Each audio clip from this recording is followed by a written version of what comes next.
সুপ্রিয় শিক্ষার্থী বন্ধুরা, আমার YouTube channel Yunus sir science একাডেমির পক্ষ থেকে সবাইকে স্বাগত জানাচ্ছি আজকের লেকচারে।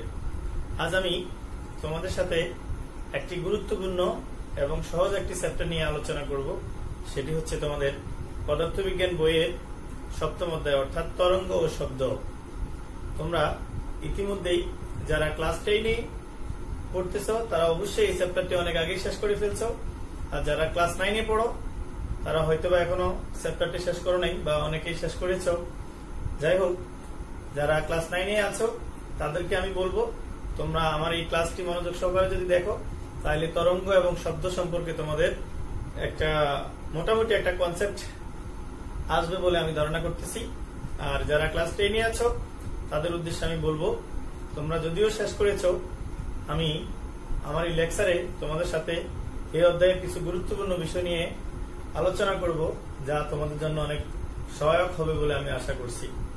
তাহলে চলো যাই, আজ আমরা যে বিষয়টি নিয়ে আলোচনা করব তোমাদের সাথে সেটা হলো সপ্তম অধ্যায় অর্থাৎ পদার্থবিজ্ঞানের সপ্তম অধ্যায় তরঙ্গ ও শব্দ। এই অধ্যায়টা মোটামুটি তোমাদের জন্য সহজ এবং অনেকটা ছোট। আমরা 2টি লেকচারে আশা করছি যে আমরা এই অধ্যায়টি শেষ করতে পারবো। তাহলে চলো বন্ধুরা, আজ আমি তোমাদের সাথে যে বিষয়গুলো নিয়ে আলোচনা করব সেই বিষয়গুলো তোমরা একটু লক্ষ্য করো। সেটা হচ্ছে তরঙ্গ।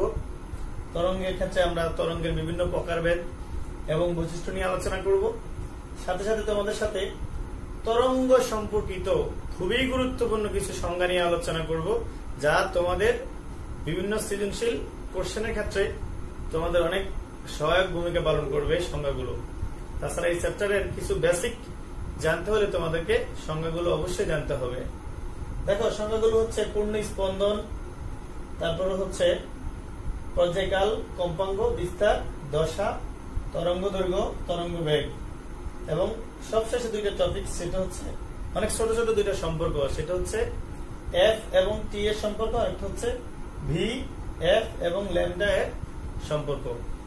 তাহলে চলো যাই আমাদের আজকের আলোচনার বিষয়বস্তু অর্থাৎ তরঙ্গ নিয়ে। দেখো, তোমরা যদি একটু খেয়াল করো তাহলে দেখবে আমাদের অধ্যায়ের নামটি হচ্ছে তরঙ্গ ও শব্দ। আমরা এই লেকচারে তরঙ্গ নিয়ে আলোচনা করব। আমি এই অধ্যায়ের পরবর্তী যেই ভিডিওটি আপলোড করব সেখানে আমরা শব্দ নিয়ে বিস্তারিত আলোচনা করব। তাহলে তরঙ্গ কি, শুরুতে আসা যাক।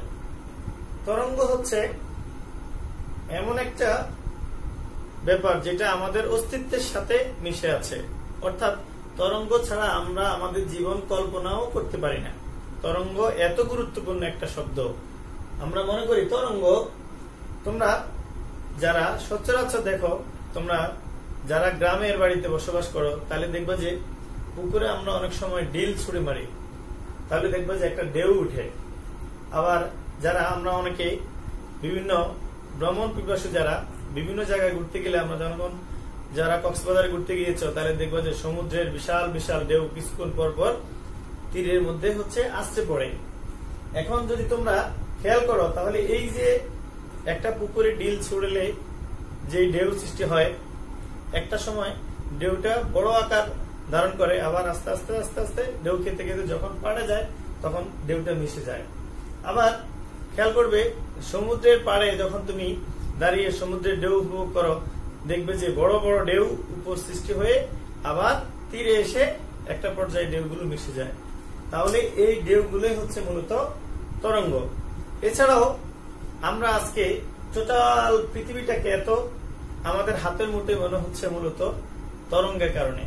দেখো, হাজার হাজার মাইল দূরে অনেকে বিদেশে বসবাস করে, কিন্তু আমরা টেলিফোনের মাধ্যমে তার সাথে কথা বলতে পারি। তাহলে এই যে আমাদের কথাটা তরঙ্গ আকারে তার কাছে যায়। তাছাড়া এই যে রেডিও, টেলিভিশন, আমরা আজকে দেখা যাচ্ছে যে টেলিভিশন সেন্টার আমাদের কাছ থেকে অনেক দূরে, দেখা যাচ্ছে শত শত মাইল দূরে থাকা সত্ত্বেও যে শব্দ তারা ওইখানে সৃষ্টি করে সেই শব্দটা হচ্ছে তাড়িত চুম্বক তরঙ্গ আকারে আমরা আমাদের ডিভাইসে আসে, অর্থাৎ আমাদের বাসা বাড়িতে আমরা সেই শব্দ শুনতে পাই। তাছাড়াও আমরা প্রতিনিয়ত আমাদের দৈনন্দিন যে কথাবার্তাগুলো বলি, অর্থাৎ আমাদের ভাবের যে আদান প্রদান করি, আমি যা বলতেছি তোমরা যারা এখন আমার এই ক্লাসটি শুনছো, তাহলে তোমরাও বুঝতেছো যে তোমরা একটা ডিভাইসের মাধ্যমে যদিও ভার্চুয়াল ভাবে আমার কথাগুলো শুনছো, যদি তোমরা আমার সামনাসামনি বা কাছাকাছি থাকতে তাহলেও হয়তোবা আমার যে শব্দটা তোমাদের কানে যে স্পন্দন সৃষ্টি করতো সেটা হচ্ছে কি তরঙ্গ। তাহলে আমি অনেকগুলো কথা বললাম, অর্থাৎ তাছাড়াও আরেকটা কথা না বললেই নয়। তোমরা সবাই জানো এই পৃথিবীর সবচেয়ে মোস্ট ইম্পর্টেন্ট যেই কথাটা সেটা হচ্ছে, অর্থাৎ টোটাল আমাদের যে শক্তির মেইন সোর্স বা উৎস, সেটা তোমরা সবাই জানো, সেটা হলো যে সূর্য। অর্থাৎ পৃথিবীর সকল শক্তির উৎস বলি আমরা সূর্যকে। সূর্য থেকে যে তাপ এবং আলো দুইটা শক্তি আসে, সেটাও তরঙ্গ আকারে পৃথিবীতে আসে। তাইলে তোমরা নিশ্চয়ই বুঝতে পেরেছ তরঙ্গের পরিচয় সম্পর্কে। অর্থাৎ আমাদের জীবনকে কল্পনাই করা যায় না, তরঙ্গের এতটা প্রয়োগ আমাদের লাইফের সাথে ওতপ্রোতভাবে জড়িয়ে আছে। তাহলে আসো আমরা সংজ্ঞা আকারে তাহলে তরঙ্গ কি বলবো। তরঙ্গ আমরা সংজ্ঞা আকারে দিব এইভাবে যে তরঙ্গ হচ্ছে একটি আন্দোলন বা স্পন্দন যা এক স্থান থেকে অন্য স্থানে শক্তি সঞ্চালিত করে, কিন্তু মাধ্যমের কণাগুলোকে স্থানান্তর করে না। তাহলে আমরা কি বলবো, তরঙ্গ হচ্ছে এমন একটি আন্দোলন বা স্পন্দন যা এক স্থান থেকে অন্য স্থানে শক্তি এবং তথ্য স্থানান্তর করে, কিন্তু যেই মাধ্যমের মধ্য দিয়ে তথ্য এবং শক্তি স্থানান্তর করে কিন্তু মাধ্যমের কণাগুলোকে স্থায়ীভাবে স্থানান্তর করে না, তাকে আমরা বলবো তরঙ্গ। এখন দেখো তরঙ্গের কিছু বৈশিষ্ট্য আছে। প্রথমত হচ্ছে আমরা এই যে বায়ু মাধ্যমে তরঙ্গে আমরা যে কথা বলি, সেই কথাটা অন্যের মাধ্যমে পৌঁছায়, তার জন্য একটা মাধ্যমের দরকার হয়। অর্থাৎ বায়ু মাধ্যমে আমাদের শব্দটা হচ্ছে অন্যের কাছে পৌঁছায়। তাছাড়া কিন্তু শব্দ আবার তারিত চৌম্বক তরঙ্গ আকারে যখন আসে, তখন শব্দ সঞ্চালনের ক্ষেত্রে আমাদের কোনো মাধ্যমের প্রয়োজন হয় না। অর্থাৎ শূন্য মাধ্যমে তারিত চৌম্বক তরঙ্গ আকারে সব তরঙ্গ সঞ্চালিত হতে পারে। অর্থাৎ সূর্য থেকে পৃথিবীতে যে আলো এবং তাপ আসে, অর্থাৎ আলোক শক্তি এবং তাপ শক্তি, সেটা তারিত চৌম্বক তরঙ্গ আকারে হয়। আবার রেডিও টেলিভিশনের যে তরঙ্গটা সেটা হচ্ছে, এবং টেলিফোন ফ্যাক্স যে তরঙ্গ সেটা হচ্ছে তারিত চুম্বক তরঙ্গ। আর আমরা যে কথা বলি সচরাচর সেটা হচ্ছে একটা যান্ত্রিক তরঙ্গ। তার মানে হচ্ছে তরঙ্গ হচ্ছে সঞ্চালনের ভিত্তিতে, অর্থাৎ মাধ্যমের উপর বেস করে দুই ধরনের, একটা হচ্ছে তারিত চুম্বক তরঙ্গ আর একটা হচ্ছে যান্ত্রিক তরঙ্গ। অর্থাৎ যে তরঙ্গ সঞ্চালনের জন্য কোন মাধ্যমের প্রয়োজন সেটা হচ্ছে যান্ত্রিক তরঙ্গ, আর যে তরঙ্গ এক স্থান থেকে অন্য স্থানে সঞ্চালনের জন্য কোন মাধ্যমের প্রয়োজন হয় না সেটা হচ্ছে তারিত চুম্বক তরঙ্গ, তারিত চুম্বক তরঙ্গ। ওকে, তাহলে আমরা আসো তরঙ্গের কিছু বৈশিষ্ট্য নিয়ে আলোচনা করি। এরই মাঝে অনেকগুলো বৈশিষ্ট্য তোমাদের অলরেডি জানা হয়েছে, এমনকি তোমরাও জানো। যেমন তরঙ্গ আলোর ন্যায়, তরঙ্গেরও প্রতিফলন হয়, প্রতিসরণ হয়, ব্যতিচার হয়, অপবর্তন হয়। যদিও এই কিছু কিছু শব্দ যেমন ব্যতিচার, উপরিপাতন, এগুলো হচ্ছে তোমরা উপরের ক্লাসে খুব ভালোভাবে বুঝতে পারবে। শুধু এতটুকু জেনে রাখো, তরঙ্গের আলোর ন্যায় প্রতিফলন, প্রতিসরণ, অপবর্তন হয়। তরঙ্গ সঞ্চালনের জন্য জড় মাধ্যমের প্রয়োজন হয়, যদিও তোমরা এর মধ্যে জেনেছ যে জড় মাধ্যম ছাড়াও তরঙ্গ সঞ্চালিত হয়। তারপরে হচ্ছে তরঙ্গ হচ্ছে এক স্থান থেকে অন্য স্থানে প্রবাহিত হয়, অর্থাৎ তরঙ্গ স্থির তরঙ্গ আছে, আবার হচ্ছে অগ্রগামী তরঙ্গ অর্থাৎ প্রবহমান তরঙ্গ আছে। তারপরে হচ্ছে তরঙ্গ সৃষ্টি হয় মাধ্যমিক কণাগুলোর স্পন্দনের জন্য। মোস্ট ইম্পর্টেন্ট বৈশিষ্ট্য হচ্ছে তরঙ্গটা মূলত সৃষ্টি হয় কণাগুলোর স্পন্দনের জন্য। তারপরে তরঙ্গের মাধ্যমে এক স্থান থেকে অন্য স্থানে শক্তি এবং তথ্য আদান প্রদান হয়, অর্থাৎ সঞ্চালিত হয় কি আমাদের শক্তি সঞ্চালিত হয় এবং তথ্য সঞ্চালিত হয়। যেমন আমরা মোবাইলে কথা বলি, তার মানে কি আমাদের শব্দটা যাচ্ছে। তারপরে হচ্ছে শক্তি, আমরা যদি কোনো পুকুরে ঢিল মারি তাহলে কণাগুলো যেখানে আমাদের ঢিলতে পড়ে তখন ওই স্থির পানির কণাগুলো আন্দোলিত হয়। অর্থাৎ তরঙ্গের ক্ষেত্রে মোস্ট ইম্পর্টেন্ট যেটা সেটা হচ্ছে তরঙ্গটা বোঝা। অর্থাৎ তরঙ্গটা হয় মূলত কণাগুলোর স্পন্দন বা কম্পনের কারণে। যেমন যখন পুকুরে ডিল মারা হয় তখন যেই স্থানে ডিলটা পড়ে সেখানে পানির কণাগুলো উত্তেজিত হয়, অর্থাৎ কম্পন সৃষ্টি হয়। সেই কম্পনশীল কণাগুলো আবার তার পার্শ্ববর্তী কণাগুলোকে ধাক্কা প্রদান করে। এভাবেই তরঙ্গ একটা কণা থেকে অন্য একটা কণার মধ্যে হচ্ছে সঞ্চালিত হয়। তোমরা অনেকেই যখন কুচকাউজ, আমাদের যে 16 ডিসেম্বরে যে কুচকাউজ হয় আমাদের জাতীয় স্টেডিয়ামে, সেখানে তোমরা অনেকে দেখবে যে সেখানে একটা ঢেউ সৃষ্টি হয়, অর্থাৎ বিভিন্ন স্কুলের শিক্ষার্থীরা যখন সবাই একসাথে গোল হয়ে দেখবে যে উঠে এবং বসে তখন দেখবে যে একটা ঢেউয়ের সৃষ্টি হয়। বাট তারা কিন্তু তাদের নির্দিষ্ট স্থান থেকে স্থান চেঞ্জ করে না। তার মানে হচ্ছে কি, তরঙ্গগুলো হচ্ছে যখন কম্পনশীল কণাগুলো আমাদের কম্পিত হয় তখন একটা কণা থেকে আরেকটা কণা, একটা কণা থেকে আরেকটা কণা, এভাবে তরঙ্গ এক স্থান থেকে অন্য স্থানে শক্তি এবং তথ্য স্থানান্তর করে। তার মানে আমরা বলবো যে তরঙ্গ শক্তি এবং তথ্য স্থানান্তর করে, কিন্তু মাধ্যমের কণাগুলোকে স্থানান্তর করে না। তারপরে আমরা বলতে পারি তরঙ্গ সাধারণত হচ্ছে তরঙ্গ সঞ্চালনের জন্য জড় মাধ্যমের প্রয়োজন আপাতত এই বৈশিষ্ট্যগুলো পড়লে আমাদের হবে। তাহলে এবার আসো তরঙ্গ প্রকারভেদ। তরঙ্গ সাধারণত দুই ধরনের। আমরা অলরেডি বলেছি তোমাদেরকে, একটা হলো যান্ত্রিক, এটা হচ্ছে মাধ্যমের উপর ভিত্তি করে, আর একটা হচ্ছে সঞ্চালনের উপর ভিত্তি করে কিভাবে যাচ্ছে। খেয়াল করো তোমরা, আমি একটা চিত্র অঙ্কন করি, তোমরা একটু মনোযোগ সহকারে খেয়াল করো।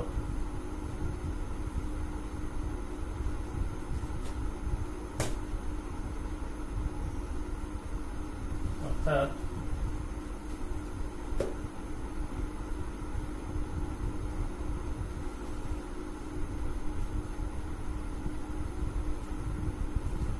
খেয়াল করো তোমরা সবাই, এখান থেকে তরঙ্গ একটা যদি তরঙ্গ উৎপন্ন হয়, অর্থাৎ এটা যদি একটা উৎস হয়,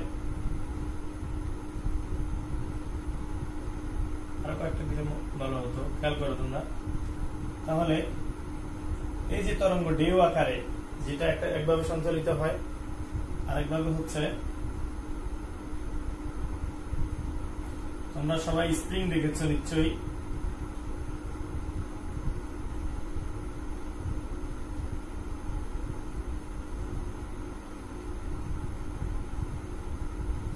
খেয়াল করো, এটা আরো ঘন ঘন হবে, অর্থাৎ সংকোচন প্রসারণ। বাট খেয়াল করো তোমরা, এই যে সমান্তরালভাবে যাচ্ছে। তাহলে দেখো দুই ধরনের, এটা হচ্ছে আমাদের অনুপ্রস্থ তরঙ্গ,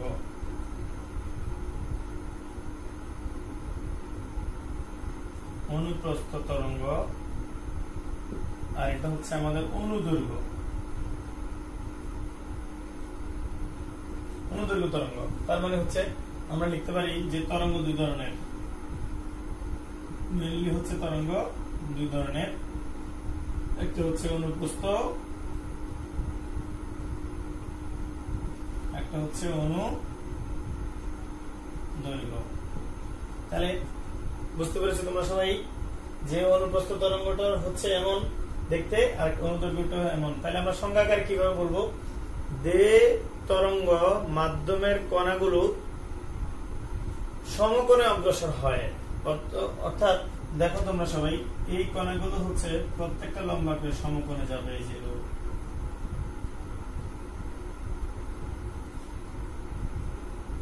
আবার নিচে যদি হয়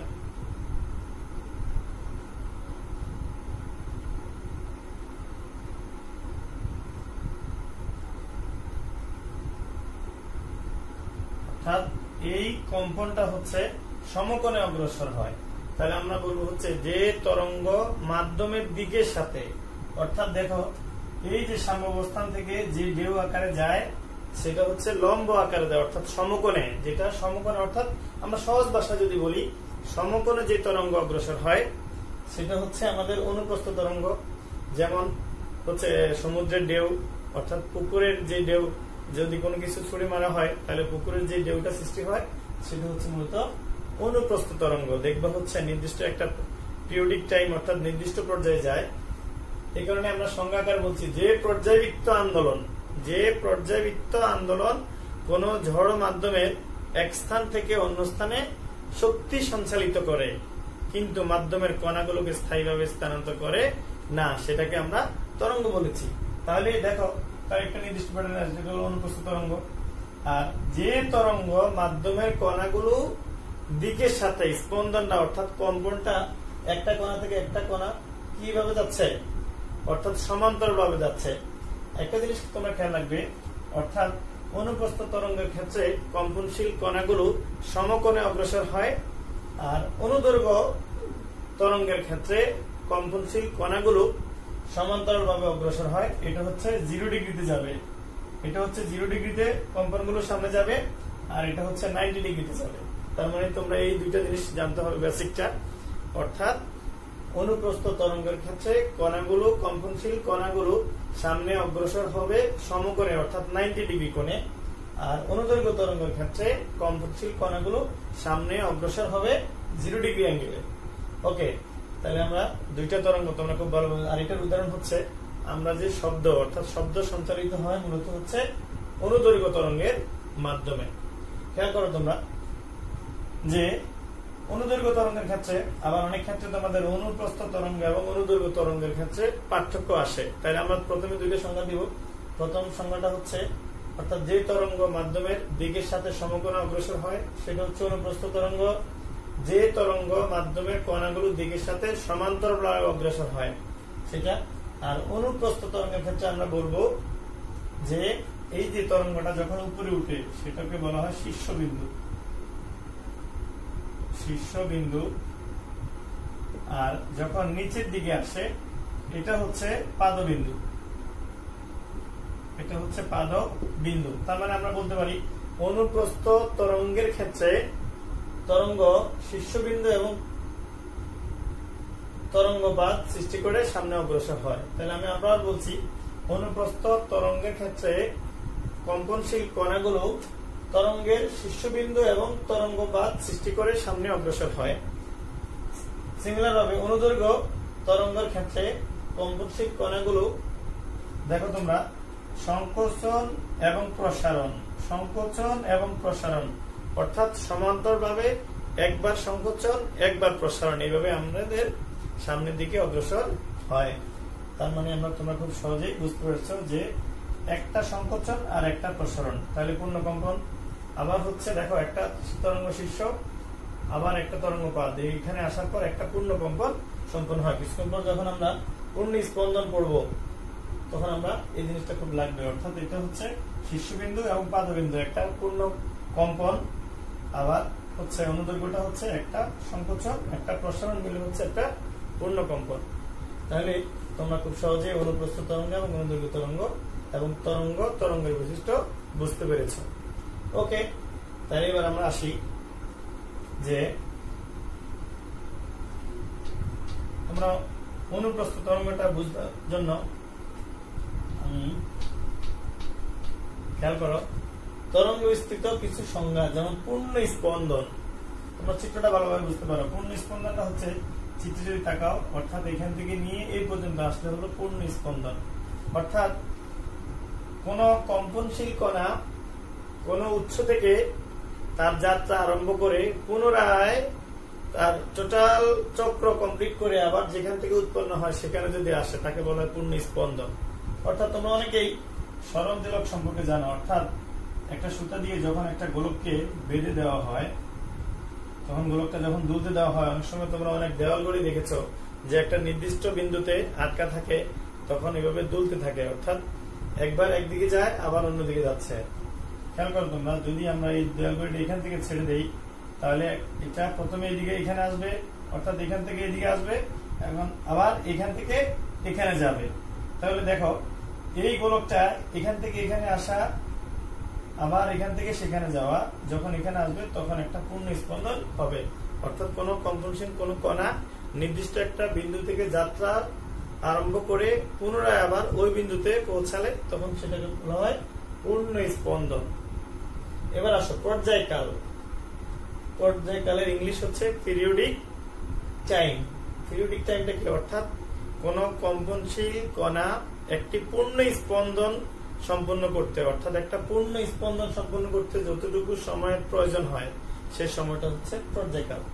তার মানে হচ্ছে দেখো এখান থেকে কম্পনটা হচ্ছে এটা কমপ্লিট করে যখন এখানে আসবে, তার মানে হচ্ছে এই যে এখানে একটা পূর্ণ স্পন্দন, এই পূর্ণ স্পন্দন হতে যতটুকু সময়ের প্রয়োজন হয় সেটাকে বলা হয় পর্যায়কাল। বুঝতে পেরেছো? আমি আশা করছি তোমরা সবাই বুঝতে পেরেছো। এবার আসো কম্পাঙ্ক কি। কম্পাঙ্ক হচ্ছে, কম্পাঙ্কর ইংরেজি হচ্ছে ফ্রিকোয়েন্সি। এটা মনে রাখবে, কম্পাঙ্ক হচ্ছে কোন কম্পনশীল কণা প্রতি সেকেন্ডে যতগুলো পূর্ণ স্পন্দন সম্পন্ন করে, অর্থাৎ 1 সেকেন্ডে কোন কম্পনশীল কণা যতটুকু স্পন্দন সম্পন্ন করে সেটাকে আমরা বলবো হচ্ছে পূর্ণ স্পন্দন। অর্থাৎ আমরা যে আমাদের যে পাখা করি, অর্থাৎ যে আমরা পাখা ব্যবহার করি, ওই পাখা দেখবো যে নির্দিষ্ট একটা বিন্দুকে কেন্দ্র করে অবিরত চলমান থাকে, অর্থাৎ সেটা একটা পর্যায়ভিত্তিক ভাবে, অর্থাৎ নির্দিষ্ট টাইমে নির্দিষ্ট একটা বিন্দুকে নির্দিষ্ট দিক থেকে অতিক্রম করে। আবার আমরা যদি দেওয়াল ঘড়ির দিকে তাকাই তাহলে আমরা বুঝতে পারবো যে একটা নির্দিষ্ট সময় পর পর নির্দিষ্ট দিক থেকে একটা নির্দিষ্ট সোর্সে ঘড়ি কাঁটাটা ঘুরতে থাকে।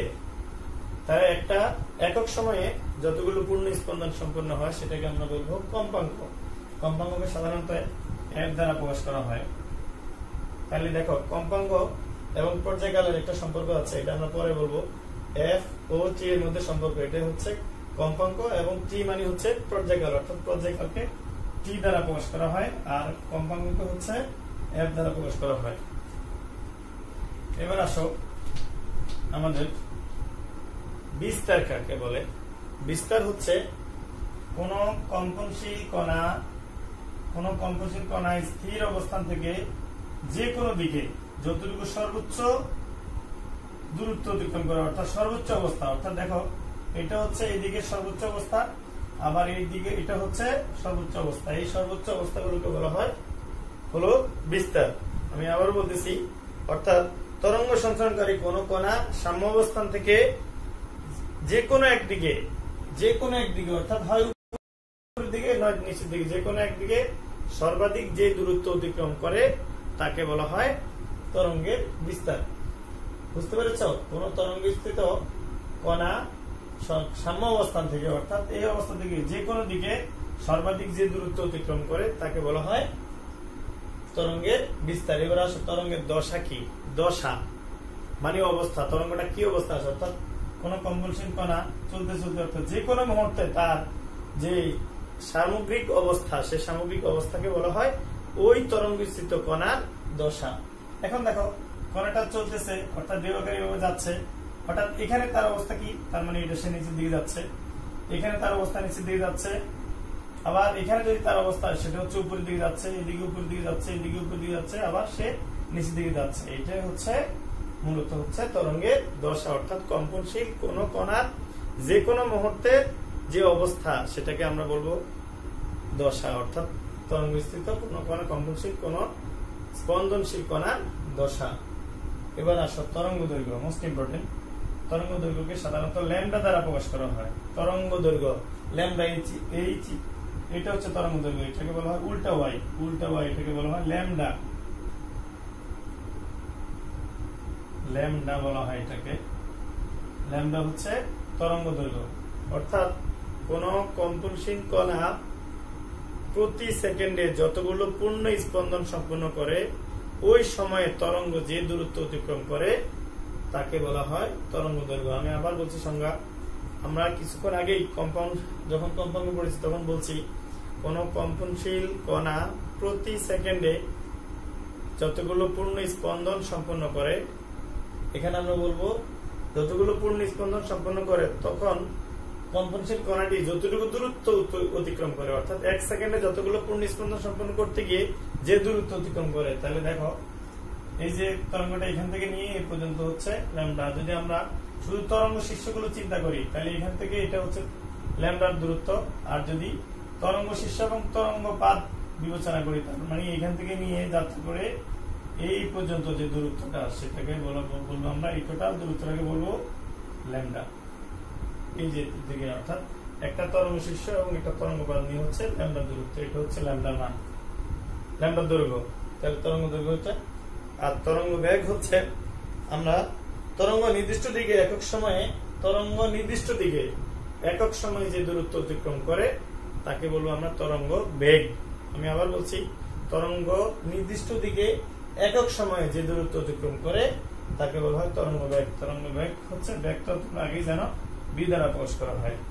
তাহলে আমি আশা করছি আমরা কয়েকটা সংজ্ঞা অর্থাৎ পূর্ণ স্পন্দন, পর্যায়কাল, কম্পাঙ্ক, বিস্তার, দশা, তরঙ্গ দৈর্ঘ্য, তরঙ্গ বেগ, এই সংজ্ঞাগুলো তোমরা অবশ্যই মুখস্থ করে নিবে, এমনকি বুঝে বুঝে পড়বে। আমি যেমন তোমাদেরকে চিত্র দেখিয়ে দেখিয়ে প্রত্যেকটা সংজ্ঞা দিয়েছি, ঠিক তোমরা চিত্রটা অঙ্কন করে তারপরে প্রত্যেকটা সংজ্ঞাকে আয়ত্ত করে নিবে।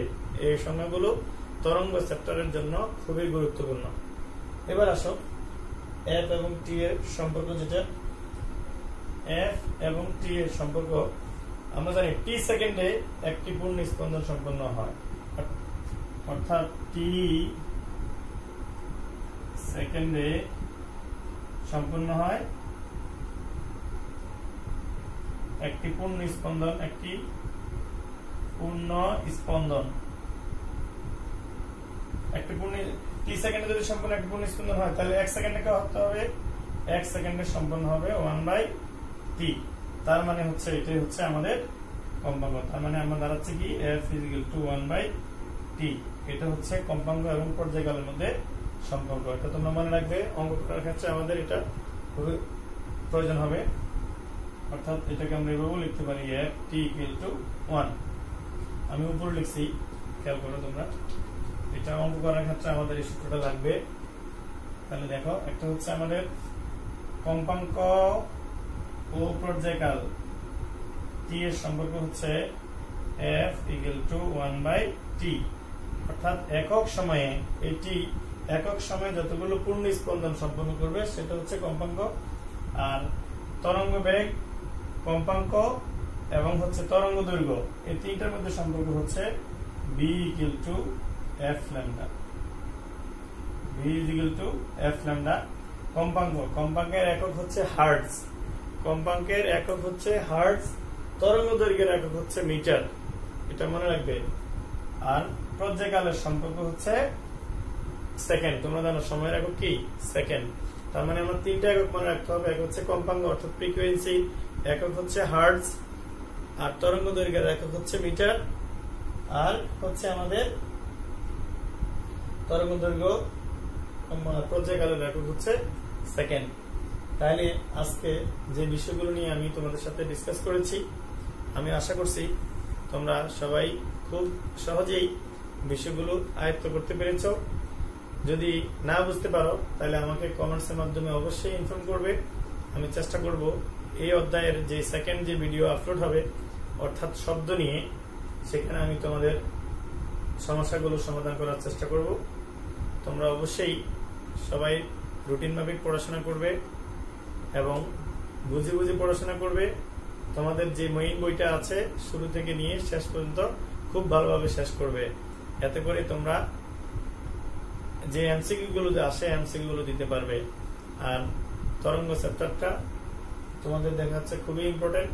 যত উপরে ক্লাসে যাবে তোমাদের তরঙ্গের সাথে তোমাদের অনেক টপিকস আছে তরঙ্গ নিয়ে। তাহলে তোমরা সবাই ভালো থেকো। আমি খুব কম সময়ের মধ্যে চেষ্টা করব আমাদের সেকেন্ড যে লেকচারটা অর্থাৎ শব্দ নিয়ে আপলোড করার জন্য। সে পর্যন্ত ভালো থাকবে। আজকের মতো বিদায়। আল্লাহ হাফেজ।